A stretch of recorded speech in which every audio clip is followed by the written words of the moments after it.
Of course, September the 17th, only one birthday today. You may love him, you may hate him. There's usually not an in-between, but Jim Cornette was born in 1961.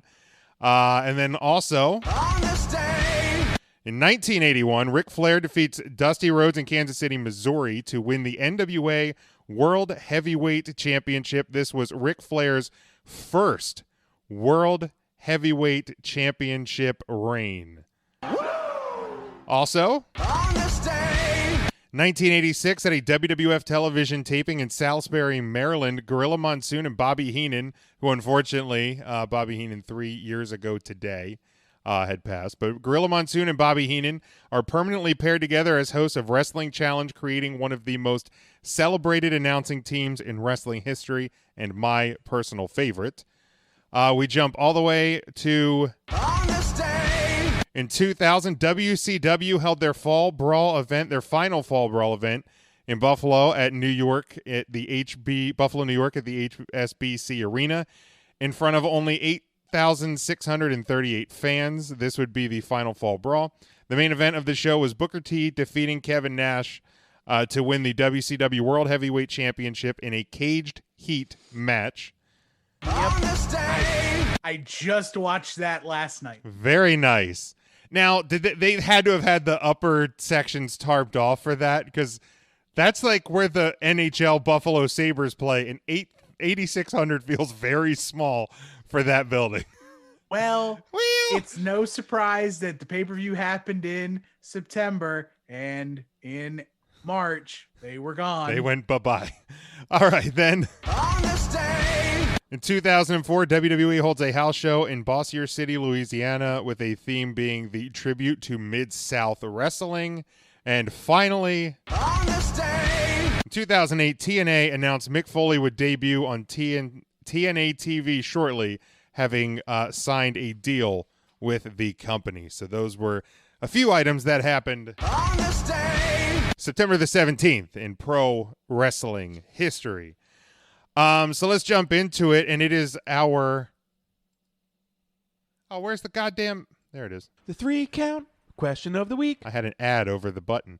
Last week on Bleach Report, WWE had posted about CM Punk, I guess, in an interview, had said that nobody in the wrestling business is the next megastar. And this obviously kind of got the social media a buzz, and I thought it would be a really good question of the week. So, I mean, I guess the first thing that we could do, and we'll go around the room, is how do you define megastar? Like, is it just like Hogan, Rock Austin, John Cena? Like, do you have to get to that pinnacle, or like how else do you define megastar? So Tim, we'll start with you. Like, how do you, because to answer this question, you kind of have to set a mark for yourself to what megastar actually means. So megastar has probably changed its definition over time. But to me, a megastar is equal to the transcendent superstar, the one who the normal Joe on the street knows. That superstar passes the mom test. Like, okay. Does your mom know who Stone Cold Steve Austin is? Yeah. Yeah, because she wouldn't let me get the Austin 316 t-shirt at Green Dragon in Ephrata, Pennsylvania. Right. Like, does your mom know who Andre the Giant is? Yeah. Like, so if they pass like the mom test, then I would say they're a megastar. They're known more out in the world, out in the wild, than they are the other stars that surround them in wrestling. Okay. How about you, Ryan? Yeah, no, I mean, I just looked up the actual definition from Oxford, and it says a very famous person, especially in the world of entertainment. So very vague, but I think Tim hits the nail on the head. It needs to pass. I love the mom test. I love it as a great analogy. However, that question coming from CM Punk, I don't know if CM Punk was classifying himself as a megastar, but I don't think CM Punk passes the mom test. I wouldn't think so. If that's your barrier, I would say that he probably doesn't. Matt, how do you define megastar? I think it would be twofold, a little bit different in my opinion than the mom test, mainly because like my mom would probably know all these people just because she, hears me talk about them. So to me, it would just be a combination of, are they over with the fans and are they moving merch? So, it could still be quantified with like how much they're generating in terms of revenue with their merchandise sales. And are they bringing new viewers to the product? Intern Mark, how would you define megastar? A megastar. Well, I like the mom test like everybody else did.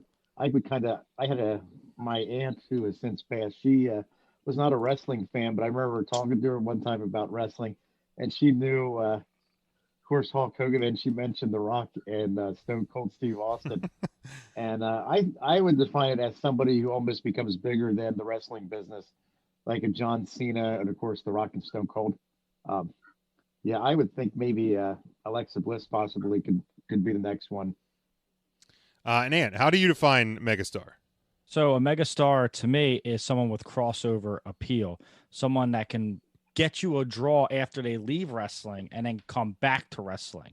Megastars don't just have to be in the ring. You can be a star in the ring, but it's what you do outside the ring to bring back to wrestling, which makes you a megastar. It's funny, CM Punk makes those comments, and the next day Sasha Banks is in a Star Wars trailer, and it's like, that can be a megastar. Roman Reigns doing movies, that can be your megastar. You have John Cena already a megastar. So I think it's just more, and I'm a CM Punk guy. Like, he got me back into wrestling. It's more bitterness from Phil. That's all it is to me. Yeah, to me, and I think it probably changes by generation because, in like the 80s, you had like the Rock and Wrestling Connection, which obviously spread out into what MTV was at the time. And then kind of in the Attitude Era, there was so many more wrestling fans. So, they were drawing 6 million people an episode. So, yeah. TV Guide had Stone Cold Steve Austin on the front of it. If you're old enough to remember TV Guide. Yeah, people are like, what the hell is that? Wait, a TV Guide? What is that? The thing that you just hit the guide button on your remote? Right. Stone Cold just pops up on there, flipping you off. So like when you're talking like Attitude Era, I think there's probably numerous megastars. I mean, Austin, Rock, I would venture to say that probably, like Triple H, Undertaker, even if it's not Triple H, D-Generation X as a group, I would argue would probably megastar.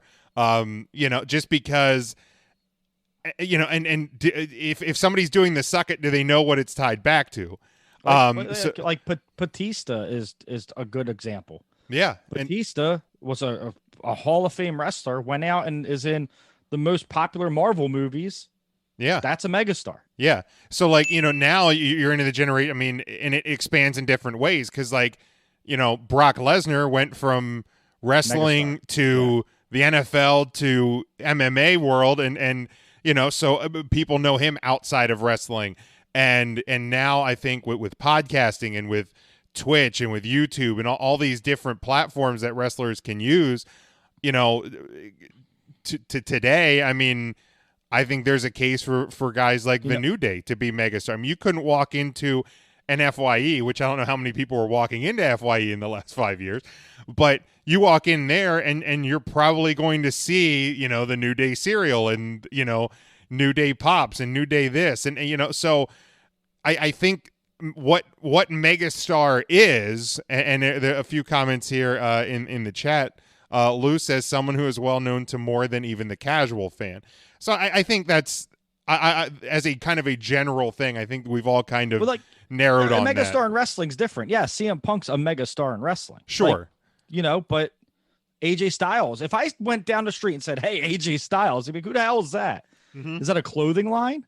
Right. They don't know what that is. So it's just, how did he mean it?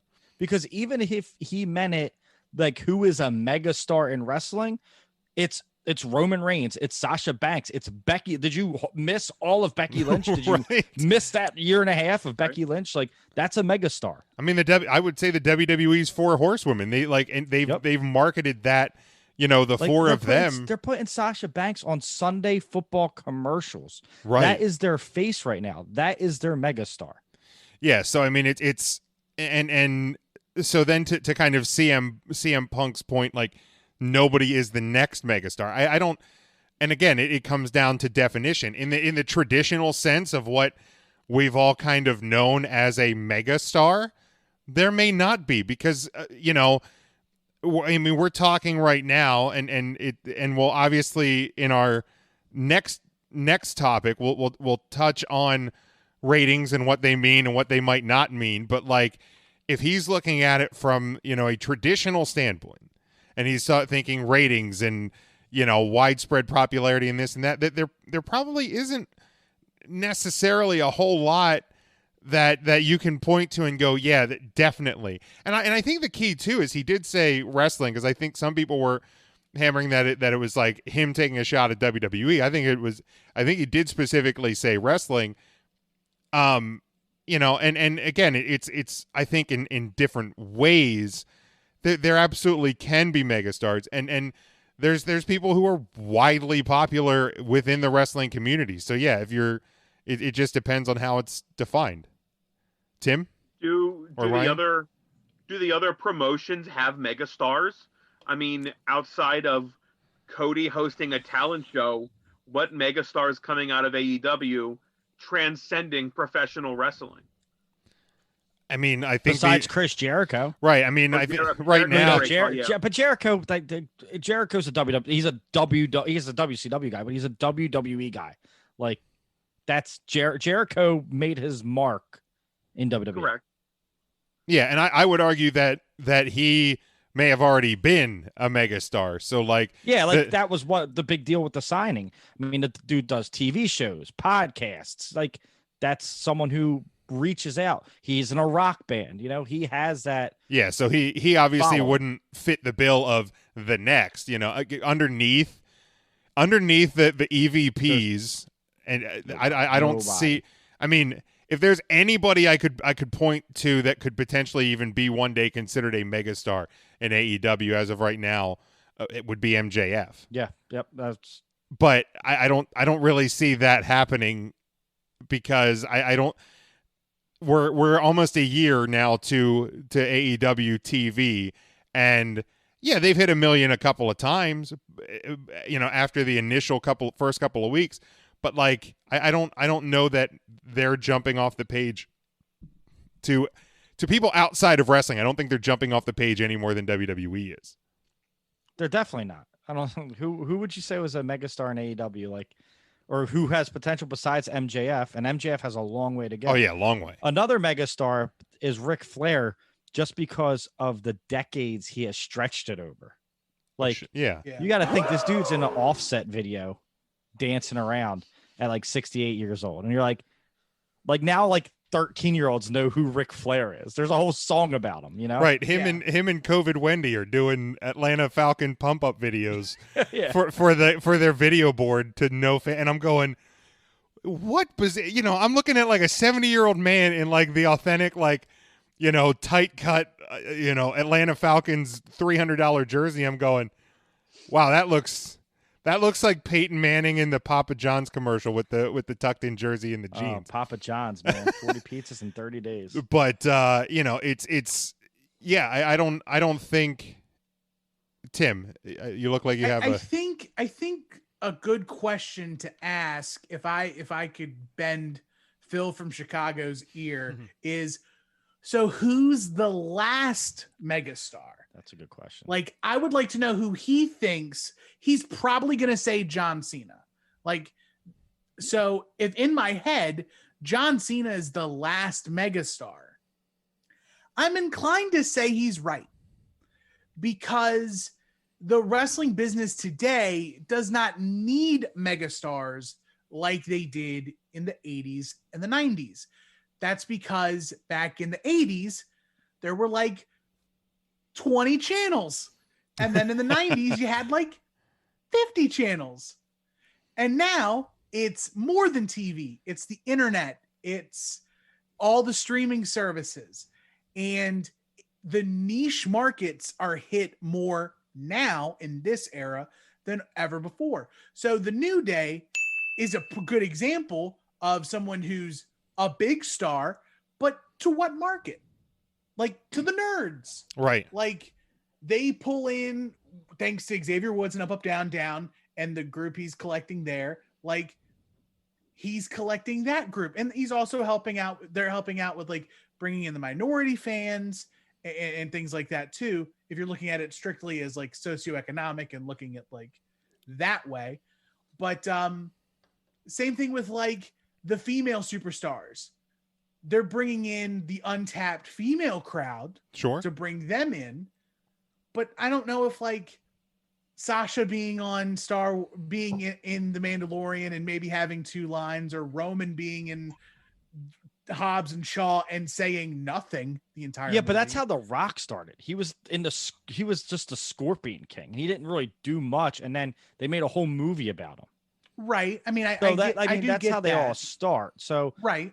I mean, I'm not saying Sasha saying 2 line in Star Wars is huge, but for Sasha Banks to get her start with The Mandalorian Star Wars is going to put eyes on wrestling, or it's going to put eyes on The Mandalorian.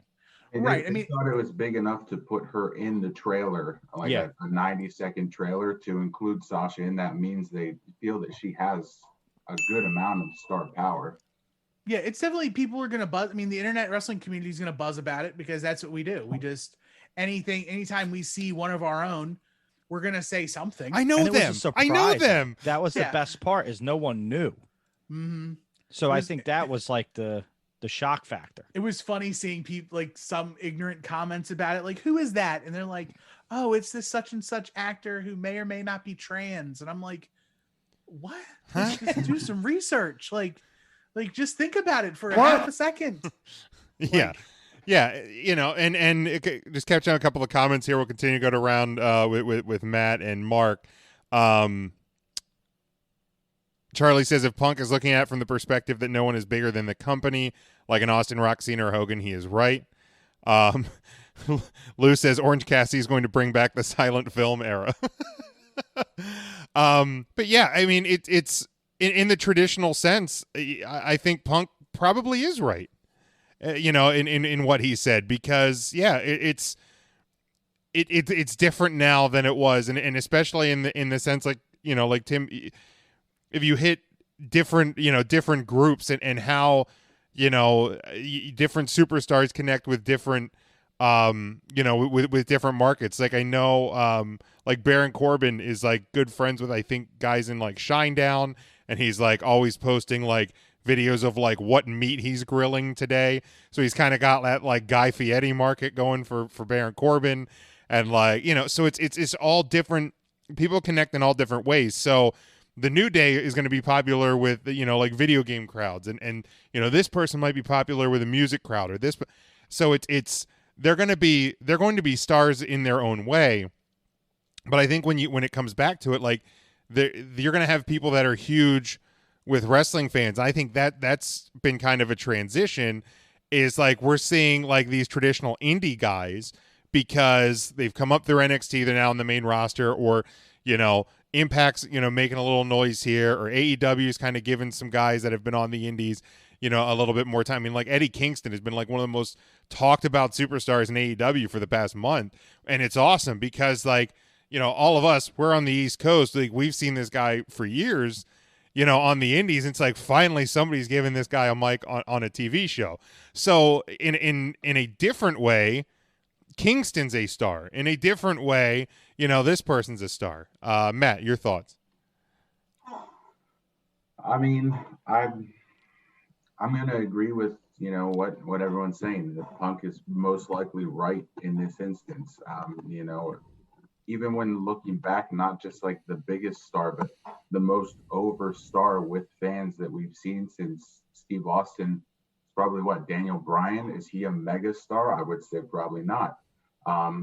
but this is just kind of tough to gauge because as wrestling fans, we can see greatness and we can appreciate what people do in the ring, but beyond the ring, if they're not really doing the guest spots on the commercials or the movies and whatnot, then it's tough to really judge and use the term megastar. So I mean, for him to say that, it's kind of a safe thing to say because he can always quantify it. Well, I meant this. I mean, could people like the Bellas be considered on the line of megastars because they've? Hey, watch what you say about this, okay? Well, okay, now Ant. Just watch what you say about my girls right here. Okay, Ant. Real serious question That now. was quick to grab that. Jesus. Oh, I have the whole wall over here, bro. Serious question. Nikki or Brie? Which one do you prefer? Bro, do you follow my post? It is Nikki all day long. My man. Nikki all day long. Tim, you can't invite this guy to the podcast knowing he's a Nikki fan and act like you're surprised he's a Nikki fan. So can I just tell a quick story? So the first time I go to WrestleMania and my show, like my former show, Rant with Ant, was getting known. Someone goes, "Oh my God, you're Ant." I'm like, "Yeah, do you listen to the show?" They go, "No, you're the Nikki Bella guy." So I was the Nikki Bella guy before I was the podcast host. God damn it. There you go. But like you could argue that they are megastars because they've expanded beyond the wrestling world. They have wine. They have have. But I mean, that people know, and Dancing with the Stars and stuff like that. I just think that Phil isn't giving people enough time. Like, right. If you're talking megastar in wrestling, that's because WWE 50-50 books everything. It doesn't matter who you are, unless you're Roman Reigns, and I'm a Roman fan, but think about Seth Rollins. He's going to be 50-50 booked now. Like, they all take turns losing. Sure. Right? So you're not going to build that megastar, and you don't really follow it. Like, there's no continuity with the stories anymore. The best story we've seen was Daniel Bryan at WrestleMania 30.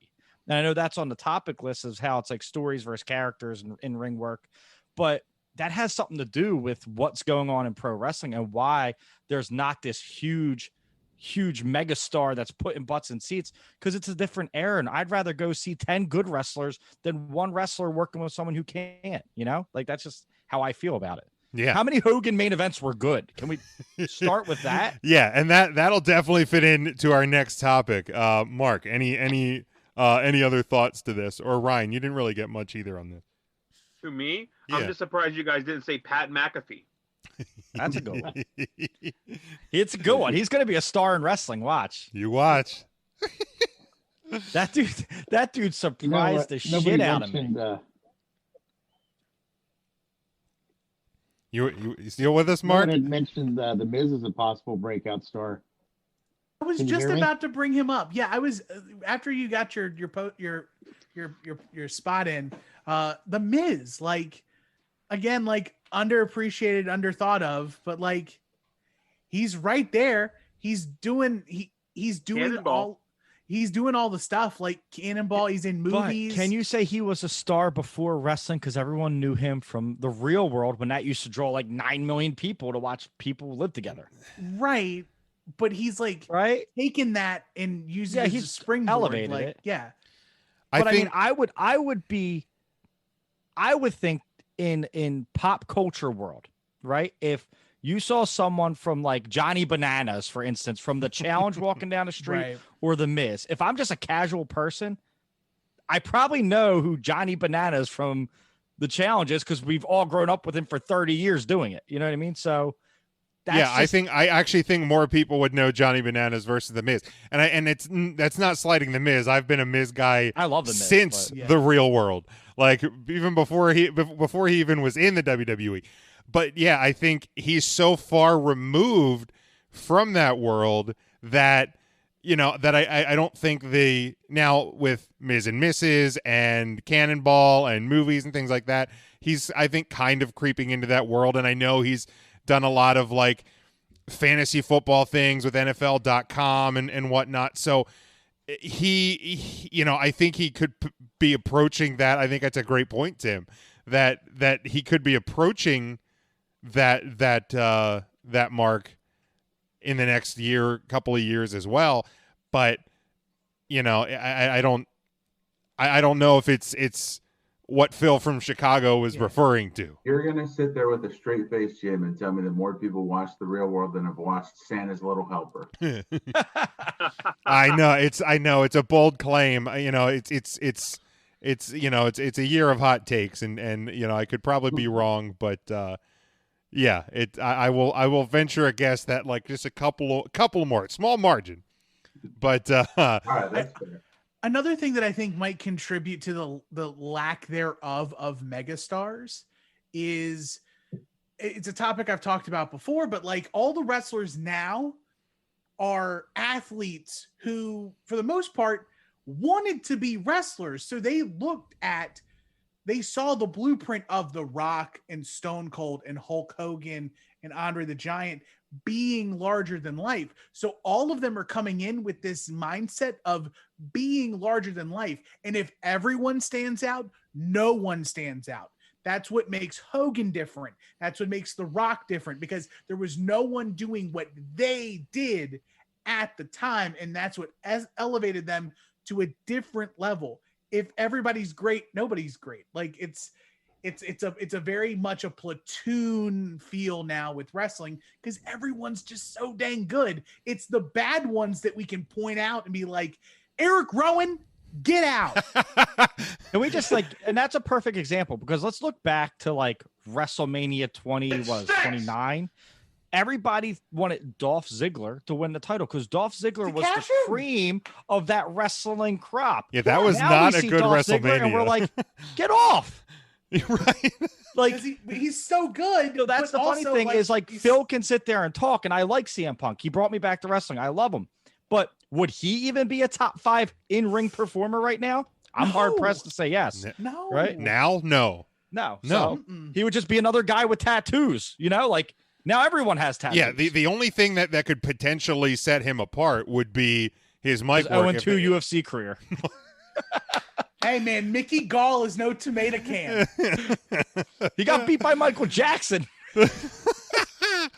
All right, so a couple people in the comments here have left a couple of names of people they think could become megastars. Charlie says Karrion Kross. I tend to disagree. Like, I think he's known in wrestling. I don't think he's going to be known outside. Adam Cole. Adam Cole's a really good pro wrestler, man. Yeah. I don't. Niche. Yeah. He's niche. Yeah, and I get, like, you know, don't get me wrong, the McAfee stuff, you know, the match was great, but like in the broad world that is like sports media, you know, you probably don't, at least as of right now, don't really know who Pat McAfee is. But you don't know who Adam Cole's not a specimen. You don't look at that guy and go, that guy's a pro wrestler. Yeah. You look at him, you're like, oh, he probably surfs. Like if you surfs on weekends. If you went to Mall of America with Adam Cole, yeah, nobody's, you know, there may be a handful of people tops in an 8-hour day that would point you out and go, there's Adam Cole. But the majority of people are going to be like, that guy's got long hair. You just got to look the part. I feel like, Jim, you're speaking from experience. I don't know. I just feel like there's a story there. All right. So, Christian Wrestling Federation was this company out of Texas back, it was like around the year 2000, 2001. There's a guy, you may have heard of him, AJ Styles, was wrestling with them around the beginning of TNA Wrestling. They came to a 3-day show, a series of shows in my hometown, Ryan's hometown, Matt's hometown, and part of the deal was you bring them in for a 3-day. You don't have to pay them, but you have to house the wrestlers. So it was done through my church, and my parents at the time like helped set it up, and AJ Styles stayed at my house. And literally, I went to the local mall with AJ Styles, especially at that time. Nobody knew who he was, and like here I am just walking around the mall. AJ Styles. It was cool as shit for me. I was like a senior in high school, and like walking. Were you the big spoon or the small spoon? Clearly, I'm the big spoon in that one. Like he's Did a you little get the guy. phenomenal forearm or the phenomenal fist? He's a that I will not divulge. He didn't get that far up to get to the forearm. That's between me and AJ and the walls at my old house. Charlie. At the same time, you can't really compare the Park City Mall with Mall of America. Well, no, That's a fair point too. that is fair. No, I am not comparing those two either. Obviously, the food courts are different. Yeah, a little bit. Was Woolworth still at the mall, Jim? Or were they gone by then? Probably. I think it still was. But yeah. And then Charlie also says Keith Lee. Maybe. Tough. It's tough to say because he's on the wrong side of 30, so he doesn't have the time to really put in. He? How old is Keith Lee? Or 35. 33, right? Can we look that up? Can somebody look that up? I'm gonna hit I don't you guys know, with this but real quick. they're also 50-50 booking him already. Hey, welcome to the show, kid. You're gonna lose. Well, he hasn't. I had to look up who Johnny Bananas was. I've never heard that name You before. never heard of Johnny 5 Bananas? minutes ago. Never. So Keith Lee turns 36 in November. That is definitely the wrong side of 30. Another dude older than me. Yeah, I'm excited. Yeah, wrong side of 30. Because if you've been following us since the beginning, we know that 33 is that benchmark. So, unless you start before then, right? Because I'm guessing because Orton's doing the best work of his career. Well, so like, but he's still on the wrong side. He was the guy that set that mark 6 years ago when we started this show. On one episode, we were talking about Randy Orton, and I'm like, I just dropped. I'm like, he's on the wrong side of 30, and he was 33. Like, ridiculous statement. But you want to take that? You want to march that back right now? Greatest of all time? No. You know what? I'm still going to put it out there. I didn't say that like you have to die once you're on the wrong side. No, because AJ Styles didn't sign until he was 40? Yeah, he was well on the wrong side by the time he Conrad signed. Thompson's favorite stat. AJ Styles is 39. Yeah. Oh, chat me up on that. Who's booking this shit? Charlie also adds Rhea to that list. And again, I say no. I think a niche community. If like Rhea's like a heavy metal chick, like she probably goes to a lot of like post-hardcore shows that I'm at, but like it's like you know, I don't know. Britain. Yeah, it's really hard to tell what the WWE is going to do with somebody a month or two away, let alone years to set the foundation for them to be a megastar. I think Angel Garza is one of the hottest commodities that they have, and the guy has a ton of upside, a great look, and a great gimmick. But if they don't do anything with them within a year or two, no one's going to give a shit about Hector Garza's cousin or nephew or whoever the hell he is. Yeah, and that's the thing too is when you think about, you know, at least some of the earlier megastars, you know, Hogan and Flair, and if you're going beyond the wrestling world, Roddy Piper I think could be argued as one. I would actually put Piper over Flair. Oh yeah, especially like in their prime. I don't think Flair hits like mega stardom until much later in life, like 5 years ago when ESPN did their 30 for 30. Okay, that's fair. So yeah, I mean, Flair had nothing outside of wrestling really. Like Roddy was in movies, but I would say people at least were aware of who Ric Flair was, probably at least into the night. Like once you got into the Monday Night Wars, I think people were probably aware of Flair outside of the wrestling But they world. were aware of him as the dude who was getting his ass whipped by the NWO. Well, that's fair. Like do you think like wrestling history, right? Like when you grow up, you don't know about the Ric Flair like in the $10,000 alligators with the big gold belt over his shoulder. You don't know that Ric Flair if you're our age, right? Yeah. You have to go back and research that Ric Flair. We get the Ric Flair who's elbow dropping his fucking suit jacket. Like that's the Ric Flair we get. He's a meme at that point. Yeah, like he's crazy. He's legit. He's insane. a real big dude. You know, yeah, no, that's a great point. So, but you know, again, now it's, you know, because back then you had 1, 2, 3 pay-per-views a year. You know, you had Saturday morning TV that a lot of time the champion wasn't on. Now, if like the champion misses a week, like Twitter's blowing up, they're disrespecting the title. You know, so it's the world is so much different. It's so much different even than it was. Again, looking at you a little ahead to our next topic than the Monday Night Wars was. Lou asked, do you think it has to do with the lack of attention span of people today?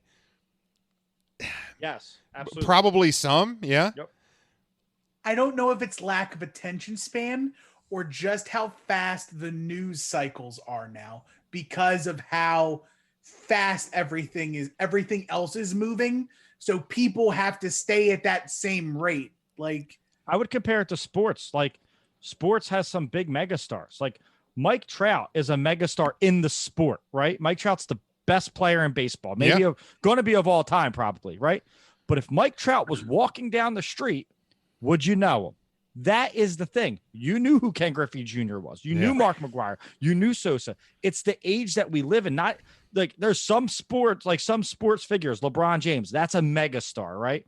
Someone who is Kobe Bryant, megastar, right? Like when he passed, everyone knew who Kobe Bryant was. I think it's a sign of the times that just megastars are so few and far between. Yeah.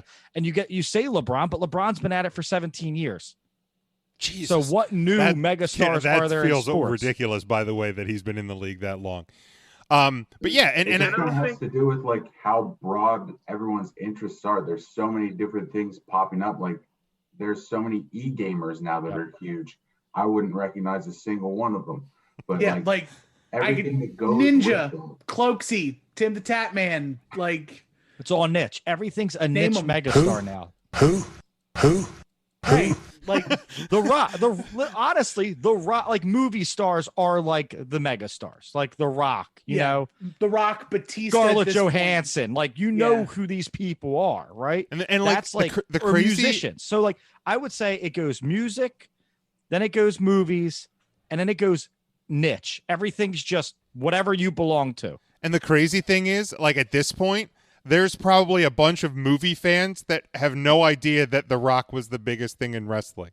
Probably not. Like that's how far removed, he is. So and also too, I think, it is attention span in a way because if and when WWE does kind of tell a longer story, and by longer story, I'm even talking 3 months. They're like, I've seen so many people like, oh my God, this story's been going on forever. The Mega Powers exploding was like an almost 2-year story arc, man. Like, and I get it's a whole lot different now. There's 8 hours of TV every week. And I don't even think so much that it's like 3 weeks of a 3-month long story in wrestling is long, but it seems like every 3-month story they tell is a rinse repeat of the last 3-month story they tell. Yep. That's fair. Almost the same. Like nobody was complaining about Marvel doing a 20-ish movie 10-year arc from Iron Man until Captain America. I don't know. You put Mickey Rourke in that Iron Man too, and you're kind of like, come on, man. What are you doing? I liked Whiplash. He was like, come on, Randy the Ram, go back to jumping off the top rope, bro. Get out of here. Right. But like, so few and far between, but still, like the actual storytelling. Oh, it was a beautiful story. Right. So it's not our era who can't keep up with a 10-year or a long-term story. Give us a story worth being invested in, and we will. We were with the Shield. Yeah, that's true. We were also with Daniel Bryan. So right. The Marvel movies, though, is that most people that got into it knew, like, just to coin the phrase, the end game was going to come. Like, we knew it was building to something like that. As wrestling fans, we've seen so many times that there's build, and then they're just like, fuck it, and they start over again. So that's why I think it's tougher for wrestling fans to really embrace a slow build like that. Like, we kind of have seen with The Fiend to an extent, but I think that's the closest we've come since the Shield to a build of something that can be really big. Yeah. Come on, Matt. They don't drop the ball with characters. Also, though, I think there's a lot of like, and again, it kind of relates to sports, but it's like a "what have you done for me lately" kind of feel. Like, if you just had a bad showing, or you're not being focused on right now, like, you want to know who sizzled out really quick in the eyes of the wrestling fans? No one's talking about Otis at all. Thank God. That's a great No! Thank God. As He's a staying chunky boy. tag. Come on, All and right, imagine Jim Neidhart getting pushed for a title. And if you didn't realize, That there's a lot Howard of deserved the big title men reign. here.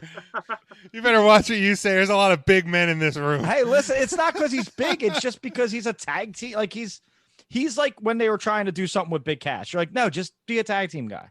Just go be a tag team. But Big Cass didn't have the same type of charisma that Otis does. Yeah, but could you? I know Otis is a big dude. He's strong, but you're gonna put Otis on a poster instead of Brock, Roman, Finn, Seth. You put Mandy Rose right next to him. The poster. Yeah, well, you put Mandy Rose on anything, including my face. That's fine.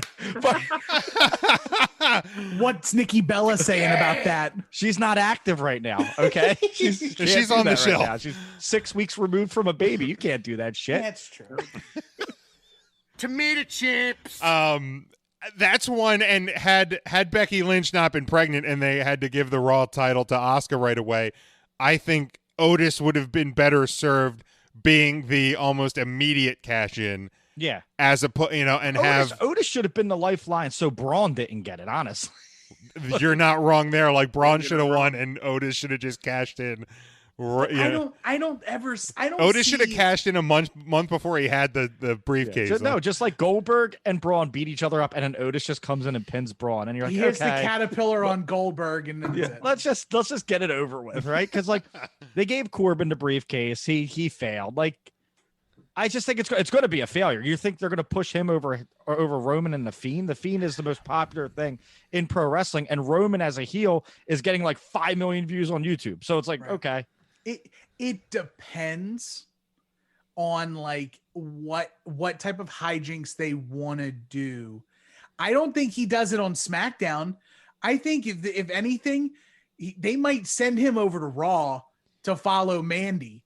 Yeah, I think that happens. And then in the chat, Otis gives the common man son of like Dusty. So you're comparing him to Dusty. I've never seen anything in the ring or on the mic that compares him to Dusty Rhodes because other than being fat, Dusty's fucking top 3 promo of all time. Oh, I love Otis, but calling him the new Dusty Rhodes. If he was like Dusty, I'd be wearing a steak and weight shirt right now. You know what I mean? Like body by steak. I have the body by steak shirt. I do too. It's actually a state of life. It's like a state of being for me. No, I like him. I just think like tag team mid card. I think it was a rush decision to shock people, and it was the COVID era. Now the COVID era is kind of over with the Thunderdome, and they're like, oh fuck, he has the briefcase, doesn't he? But what happens when the Thunderdome goes away in like 2-3 weeks? Yeah, well, that we have that coming up in news. Let's hear it. Just wrapping up a couple. Jason says the reason there won't be any more megastars because the way the younger generation feeds their interest. They're all internet stars and YouTube people. Yeah, that's kind of what we've been hitting on. So like they're stars within their niche groups as opposed to like these big, huge.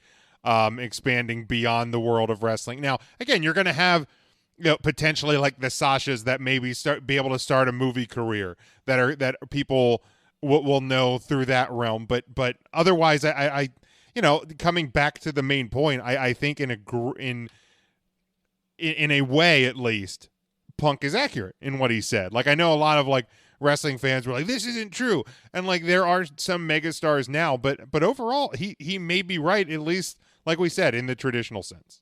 Like, does anyone coming up or currently on the roster give off that feel of like the crossover potential? Are we talking like new stars? Because like, I keep going to Roman just because the look he has. Like, if you know what I mean, and maybe he can act, and maybe we don't know. You know what I mean? Yeah, you don't know. Like I never looked at The Rock like as a character. I was like, man, The Rock's a great character. If you told me The Rock was going to be the biggest action star in the world, I would be like, you're crazy. What? Well, I mean, the Rock always had that charisma that way on the mic that Roman's never shown off. That would be my only hesitation. And that's my hesitation with Roman too, is his promo game. But cutting a live promo and acting, or tell Matthew McConaughey go cut a promo. You know what I mean? Like. It's just a different, like you can act, but you don't have to be good on a microphone to act. Sure. Yeah, that's fair. I would say Roman, like the facial expressions, like for instance, like when he sold AJ Styles coming out to the ring, like you were like, oh, something big's happened. Like this dude's a big deal, you know? So I do think that goes into acting, but I also think Roman's gonna put butts in the seats as a heel. I think they should have did this years ago, because I always said they should have followed the pathway of The Rock. The Rock, same thing, came in, young talent, good looking, people booed the shit out of him, wanted him to die. They turn him heel, and then he becomes the biggest thing in wrestling. I think if I'm looking at like male stars right now, the only one that I feel like could it potentially have that potential, if you're looking outside of the wrestling world, potentially movies, stuff like that, would maybe be like a Drew McIntyre. Just like, and I think it's just because he has like the size. What are we and the recasting look. Braveheart? Okay, someone's never watched Seth Rollins and Sharknado 4 then, if they're not seeing the appeal. Oh, was that out already? But yeah, I honestly don't know. I don't know who or what is that person to really branch out. I don't necessarily see it in like up and coming stars. I really don't. And a lot of that comes with the mic work. I think having that comfort to cut those promos just readies you a little bit more for Hollywood. And I say that while at the same time saying that Batista's probably, catching up to The Rock, and his And he couldn't cut a promo like, give me what I want. You know what I mean? Like, he just yells. That's kind of what he does in Hollywood. Like, he found that kind of gimmick to play off. So, it's possible, but no one really stands out aside from, maybe, a Roman, possibly a Seth. Yeah. I don't know how to tell you guys this, but at the end of the movie, Iron Man dies.